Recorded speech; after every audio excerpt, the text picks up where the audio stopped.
Penurunan permukaan tanah menjadi persoalan serius yang sedang dihadapi pemerintah Kota Pekalongan, Jawa Tengah. Kajian bersama Badan Geologi, ITB, dan Bapeda Kota Pekalongan menyebut secara signifikan telah terjadi penurunan permukaan tanah di ambang batas normal yang berdampak tenggelamnya Kota Pekalongan di masa depan. 5 tahun terakhir, Kota Pekalongan, Jawa Tengah menghadapi persoalan serius berupa penurunan muka tanah yang tidak normal, yakni 6 cm per tahun. Hasil kajian bersama Badan Geologi ITB dan Bapeda memperkirakan ancaman penurunan tanah dapat merendam seluruh Kota Pekalongan beberapa tahun ke depan. Untuk mengukur laju kecepatan penurunan muka tanah, Pemkot telah memasang benchmark atau patok geologi di 2 tempat.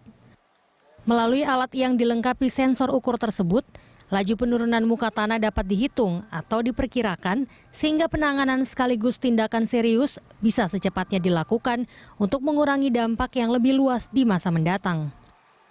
Menurut Kepala Bapeda Kota Pekalongan Anita Heru Sumorini, sejak dipasang pada Maret tahun lalu, patok geologi secara mengejutkan telah mencatat penurunan muka tanah periode Maret 2020 hingga Januari 2021 sebesar 4,9 cm, sehingga diperkirakan per tahun muka tanah di Kota Pekalongan turun rata-rata 6 cm.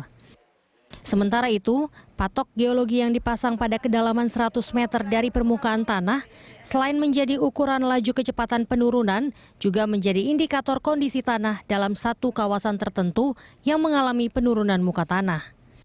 Dan tanah di Pekalongan itu adalah tanah endapan yang usianya itu masih tergolong muda. Tanah yang muda itu memang secara alami akan terus mengalami penurunan. Nah, penurunan itu ya tadinya diperhitungkan ya mungkin paling sekitar 1-2 cm. Nah, kalau penurunannya kok ternyata terjadi lebih dari itu seperti disampaikan Badan Geologi 6 cm ya. Nah, itu berarti kemungkinan ada karena aktivitas-aktivitas yang menyebabkan penurunan tanah itu. Nah, aktivitasnya itu apa? Kebanyakan yang sudah terjadi di daerah-daerah lain itu karena pengambilan air tanah. Nah, pengambilan air tanah itu sehingga menyebabkan terjadi ada lubang di bawah kan. Nah, lubang itu kemudian terjadi pemampatan, lubangnya tertutup tapi tanahnya turun jadinya karena kosong, rongganya kosong sehingga tanahnya akhirnya turun. Jadi bisa karena pengambilan air tanah ataupun juga aktivitas ekonomi yang membebani tanah tersebut. Seperti diketahui, Kota Pekalongan berdiri di atas tanah aluvial muda atau tanah yang masih berusia muda, sehingga secara geologi tanah yang ada di bawahnya tidak memiliki kepadatan yang cukup. Ironisnya, kondisi tersebut diperburuk oleh aktivitas ekonomi yang sangat membebani seperti pengoboran sumber dalam.